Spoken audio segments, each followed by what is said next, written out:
Assalamu alaikum, dear student. How are you? Welcome you, Superior Group of College Learning Management System. Today we are starting chapter 1, first year बेटा, और इस chapter में introduction है basically biology का। अब अगर हम इस चैप्टर का बोर्ड पॉइंट ऑफ व्यू से देखें तो इसमें 9 मार्क्स का पेपर आता है। इन 9 मार्क्स की जो ब्रेकअप है, जिसको हम ब्रेक डाउन कहते हैं, इसमें 1 एमसीक्यूज है 1 मार्क्स, 2 शॉर्ट क्वेश्चंस होते हैं जो 4 मार्क्स के होते हैं, और इसी तरह से इसमें से एक पार्ट जो है ए या बी लॉन्ग क्वेश्चन उनका पार्ट होता है जो कि 4 मार्क्स का होता है। तो इस तरह से ये 9 मार्क्स बनते हैं। तो इजी चैप्टर है, बोर्ड के पॉइंट ऑफ व्यू से इस लिहाज से इंपॉर्टेंट है। लेक्चर नंबर 1 है इसका, और बायोलॉजी की डेफिनेशन है। सबसे पहले बेटा, बायोलॉजी जो है, अगर हम इसके वर्ड को देखें तो क्रीक वर्ड है जो कि 2 वर्ड्स पे कंसिस्ट है, बायोस, बायोस और लोगोस। बायोस मीन लाइफ होता है, लोगोस मीन स्टडी करना, रीजनिंग, थॉट करना, डायलॉग करना, किसी चीज को डिस्कस करना। तो ये तमाम मीनिंग्स इसके हैं। तो अगर हम लिटरेरी मीनिंग इसके देखें तो ये बन जाता है स्टडी ऑफ लाइफ। क्या बन जाता है? Study of life. और वैसे हम कहते हैं the branch of science which deal with the study of living things, कि बायोलॉजी की ब्रांच है साइंस की जिसमें हम बायोलॉजी के अंदर लिविंग ऑर्गेनिजम्स जो हैं उनके मुतालिक स्टडी करते हैं। इट मीन के ये ऐसी ब्रांच है जिसमें वे ऑफ अंडरस्टैंडिंग नेचर, कि हम नेचर जो है उसको समझने की कोशिश करते हैं कि लाइफ क्या है, नेचर क्या है, और जो नेचर के इंपॉर्टेंट फैक्ट्स हैं उनको हम इसके अंदर जो है वो ऑब्जर्व करते हैं। तो इसका मतलब है कि हम अंडरस्टैंडिंग द नेचर, बायोलॉजी। अब अगर हम देखें कि बायोलॉजिस्ट कौन है, what is the biologist? Expert of biology is known as biologist. वो साइंटिस्ट जो बायोलॉजी में एक्सपर्ट होगा उसको हम बायोलॉजिस्ट कहते हैं। अगर हम बायोलॉजी में देखें तो बायोलॉजी में हम लिविंग और नॉन लिविंग थिंग्स दोनों को स्टडी करते हैं, क्योंकि it is the living part of nature है। लेकिन जो लिविंग पार्ट है उसके साथ बहुत सारे ऐसे फैक्टर्स हैं जो कि नॉन लिविंग हैं, but they are interacting directly और indirectly with the living things. उनको भी हम स्टडी करते हैं, बायोलॉजिस्ट उनको भी जो है वो डिस्कस करता है। जैसे आप देखें, सन है, उस क्लाउड है, वाटर है, सॉइल है, ये तमाम नॉन लिविंग थिंग्स हैं जो कि डायरेक्टली या इनडायरेक्टली इफेक्ट करती हैं लिविंग थिंग्स को। तो बायोलॉजिस्ट जो है वो living part of the nature along with the non-living part which affect directly or indirectly living things, उसको ये स्टडी करता है। जब हम बायोलॉजी को देखते हैं बेटा तो हमारे ज़हन में एक लाइफ जो है उसके मतलब डिफरेंट क्वेश्चंस आते हैं, जिसमें पहला क्वेश्चन है कि what is the meaning of life, कि जिंदगी का मतलब क्या है। ऐसे ही why should there be life, कि ये जिंदगी क्यों बनाई गई। अब ये ऐसे क्वेश्चंस हैं जो कि बायोलॉजिस्ट जो है उसके बियॉन्ड हैं, वो इनके आंसर्स नहीं करता। तो इन चीजों के आंसर्स कौन करता है? वो बायोलॉजिस्ट, जो रिलीजियस स्कॉलर्स होते हैं वो करते हैं, या फिर फिलोसफर्स, जैसे ये आपको फिलोसफर्स नजर आ रहे हैं डिफरेंट, ये इन चीजों के आंसर्स करते हैं। तो बायोलॉजिस्ट किस चीज को डील करता है? बायोलॉजिस्ट बेसिकली डील करता है हाउ लाइफ वर्क्स, कि जिंदगी किस तरह से काम करती है, यानी कि वो तमाम फैक्टर्स, वो तमाम बेसिक इंपॉर्टेंट चीजें जिनके जो कि लाइफ के साथ रिलेटेड हैं, हाउ लाइफ वर्क्स, उसके साथ रिलेटेड जितनी भी चीजें हैं उनको बायोलॉजिस्ट जो है वो डिस्कस करता है। यानी कि ये स्कोप ऑफ बायोलॉजिस्ट है। और मीनिंग ऑफ लाइफ और why should there be life, ये उसके स्कोप से बाहर है। देन लाइफ क्या है? बायोलॉजिस्ट के लिए लाइफ क्या है? We can not define the life in a single sentence.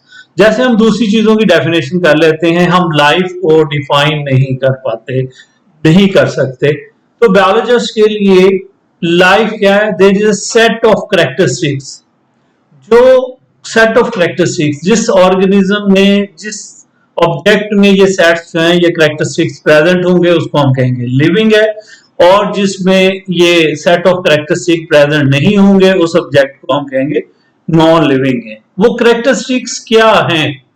सबसे पहले, all living organism are highly organised complex entities, यानी कि इंडिविजुअल्स हैं। जैसे कि आप देख रहे हैं कॉम्प्लेक्सिटी है लाइफ के अंदर, और अगर आप सेल लेवल पे देखें तो तब भी उनमें कॉम्प्लेक्सिटी होती है। Number 2, all living things are composed of one और मोर सेल्स। तमाम जानदार चीजें, लिविंग ऑर्गेनिज्म, या तो वो सिंगल सेल्स पे जिनको हम यूनिसेलुलर कहते हैं, जैसे अमीबा है, इसी तरह से बैक्टीरिया है या यूग्लिना है, अदर पैरामीशियम वगैरह, यूनिसेलुलर या multicellular mean organism consist of more than one cells. तो इस तरीके से कंपोज्ड ऑफ वन और more cells. Third, contain genetic program of their characteristics, यानी कि तमाम के तमाम ऑर्गेनिजम्स जो हैं उनमें न्यूक्लियस के अंदर या प्रोकैरियोट्स हैं तो उनके साइटोप्लाज्म में डीएनए प्रेजेंट होता है, और डीएनए के ऊपर यूनिट ऑफ इनहेरिटी जिसको हम जीन्स कहते हैं वो प्रेजेंट होते हैं, और ये हमारी बॉडी का और दूसरे ऑर्गेनिज्म की लाइफ को और उसके जेनेटिक प्रोग्राम्स को कंट्रोल करते हैं। Next is very important, can acquire and use energy, कि वो एनर्जी जो है उसको एक्वायर करते हैं, मीन हासिल करते हैं। जैसे इनटेक ऑफ फूड है, प्लांट्स हैं तो वो खुद अपनी फूड बना लेते हैं, but they acquire energy in the form of light, sunlight की सूरत में वो एक्वायर करते हैं, और फिर उस एनर्जी को यूटिलाइज करके ऑर्गेनिक सब्सटेंस में कन्वर्ट करते हैं। एनिमल्स फूड हासिल इनटेक करते हैं और उस फूड को ब्रेक करके उसमें से एनर्जी हासिल करते हैं। तो इस तरीके से they can acquire and use the energy. Then carry out and control numerous chemical reactions. Metabolism, simple is that कि तमाम ऑर्गेनिज्म जो हैं वो मेटाबॉलिज्म करते हैं, और मेटाबॉलिज्म में आपको पता है दो टाइप है, एनाबॉलिक रिएक्शन है और कैटाबॉलिक रिएक्शंस होते हैं। इन तमाम को कंबाइन करके हम कहते हैं कि वो मेटाबॉलिज्म कहलाता है। Next is can grow in size, बेटा ये साइज में इंक्रीज करते हैं, ग्रो करते हैं, इनका size with the passage of time increase करता है। Then maintain a fairly constant internal environment, इससे क्या मुराद है बेटा? होम्योस्टेसिस। आप देखें अपनी आपको ही देख ली ह्यूमन बॉडी को कि हमारा बॉडी का टेम्परेचर 37 सेंटीग्रेड रहता है, जो कि होम्योस्टेटिक टेम्परेचर है, और इसको रेगुलेट कौन रहा है? कंट्रोल सेंटर, यानी कि हाइपोथैलेमस जो है इसको रेगुलेट करता है। तो बाहर का टेम्परेचर चाहे कम हो या ज्यादा हो, दोनों सूरतों में हम अपने टेम्परेचर को मेंटेन करते हैं, तो ये होम्योस्टेसिस है। ये ऑस्मो रेगुलेशन की सूरत में है, ये एक्सक्रीशन की सूरत में होती है, ये थर्मो रेगुलेशन की सूरत में होती है।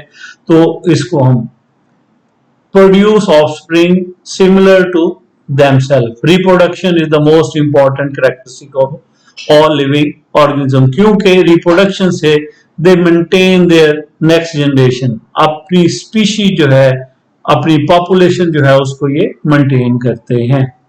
Next is response to the change in their environment. कोई भी environment जो है अगर उसमें change आती है तो ये response show करते हैं। जैसे आपको ये condition दिखाई गई है, hot है तो अगर हाथ इसको टच करेगा तो फिर क्या होगा? रिस्पॉन्स होगा, और हाथ जो है उसकी विड्रॉल हो जाएगी। ये भी हमारे पास दो रिएक्शंस हैं, एक पुरस्कून रिएक्शन है जो कि हम रिस्पॉन्स करते हैं नींद की सूरत में, और दूसरा हमारा रिएक्शन जो है वो एंग्री हो सकता है, जो कि आपको नजर भी आ रहा है डायग्राम में, एंगरनेस। ये तो होगी हमारे कैरेक्टर। अब जिस ऑर्गेनिज्म में ये कैरेक्टरिस्टिक्स प्रेजेंट होंगे, सारे नहीं भी हो सकते लेकिन मोस्ट ऑफ देम जो हैं वो प्रेजेंट होंगे, उसको हम कहेंगे ये लिविंग है, और जिनमें ये प्रेजेंट नहीं होंगे वो नॉन लिविंग कहलाएंगे। अब अगला हमारा टॉपिक है, बुक में कुछ ब्रांचेस दी गई हैं, कुछ तो हैं जो एक्सप्लेन की गई हैं, कुछ ब्रांचेस हैं जिनके सिर्फ मीनिंग दिए गए हैं, और ये भी बोर्ड में जो है वो एमसीक्यूज में या शॉर्ट क्वेश्चंस के अंदर आ जाती हैं। इकोलॉजी, बेटा इकोलॉजी का मतलब है एनवायरमेंटल रिलेशनशिप। तो the branch of biology which deal with the study of relationship between organism and their environment, के एनवायरमेंट और ऑर्गेनिज्म के दरमियान में जो तल्लक है उसको हम इकोलॉजी कहते हैं। Embryology, study of the development of organism, कि एक ऑर्गेनिज्म जो है वो किस तरीके से फर्टिलाइज्ड एग से डेवलप करता है और अडल्ट में कन्वर्ट होता है और फिर वो बॉर्न हो जाता है, इसको हम कहते हैं एम्ब्रियोलॉजी। इसमें आपने मीनिंग जरूर याद करने हैं। मॉर्फोलॉजी, स्टडी ऑफ फॉर्म, कि किसी चीज की स्ट्रक्चर किस तरह की है उसको हमने स्टडी करना है, फॉर्म या स्ट्रक्चर। अब ये जो फॉर्म या स्ट्रक्चर जो है ये दो तरह की हो सकती है। एक एक्सटर्नल, अगर हम जारी तौर पे चीज को देख रहे हैं, मीन आपको चेयर किस तरह की नजर आ रही है, तो ये एक्सटर्नल मॉर्फोलॉजी है।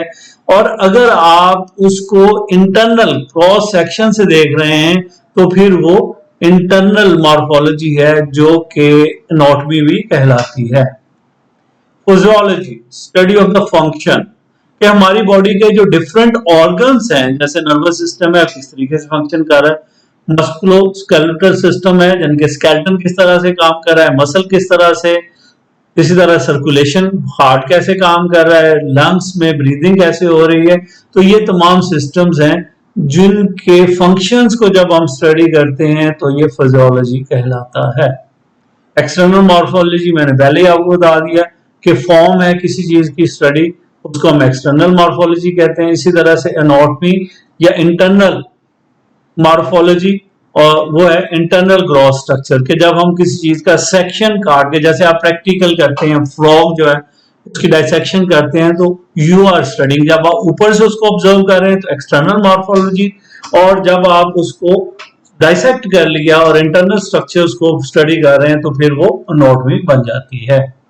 Palaeontology, the study of the fossils. Fossils दो तरह के हैं, पेलियोबॉटनी, अगर हम प्लांट के फॉसल्स को स्टडी कर रहे हैं, और अगर हम एनिमल्स के फॉसल्स को स्टडी कर रहे हैं तो पेलियोजोलॉजी कहलाती है।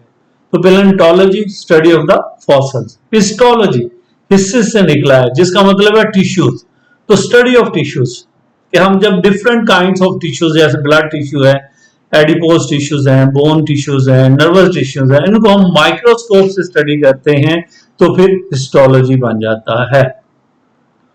Evolution, ancestral history, the branch of biology which deal with the study of the evolution, के जो ग्रेजुअल चेंजेस आती हैं। इंसेस्टर किसको कहते हैं? अबौजदाद को कहते हैं, पेरेंट्स को कहते हैं। इंसेस्ट्रल हिस्ट्री, कि हम किस तरीके से इवॉल्व हुए हैं, हमारी एवोल्यूशन किस तरीके से हुई है, इर्तिका किस तरह से हुआ है, इसको हम एवोल्यूशन की बात करते हैं। जेनेटिक्स है बेटा, स्टडी ऑफ द जीन भी हम कहलाते हैं, study of the heredity material भी कहलाता है, कि किस तरीके से हेरिडिटी जो है वो पेरेंट से ऑफस्प्रिंग में ट्रांसफर होती है। उस तमाम टेक्निक्स को, उस मेथड को, जो कि डीएनए क्रोमोसोम्स होते हैं, इनको हेरिडिटी कहते हैं, और उस ब्रांच की स्टडी जो है वो जेनेटिक्स कहलाती है। देन बेटा last, zoo geography, zoo mean animal, geo mean earth, और ग्राफी मीन डिस्ट्रीब्यूशन।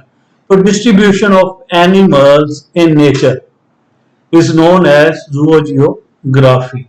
तो ये बेटा हमारा था आज का लेक्चर, उम्मीद है आप लोगों को समझ आई होगी। इसमें से आपने जो ब्रांचेस हैं इनके मीनिंग्स याद करने हैं, और जो शॉर्ट क्वेश्चन आता है कि 2 और 4 कैरेक्टरिस्टिक्स ऑफ लिविंग ऑर्गेनिज्म लिखें, वो आपका 2 मार्क्स का जो है वो क्वेश्चन आता है। तो 4 मार्क्स का क्वेश्चन इसमें से कभी भी नहीं आया होगा। तो इस दुआ के साथ कि अल्लाह ताला आपको खुशो खुर्रम रखे और आप जिंदगी में कामयाब हो।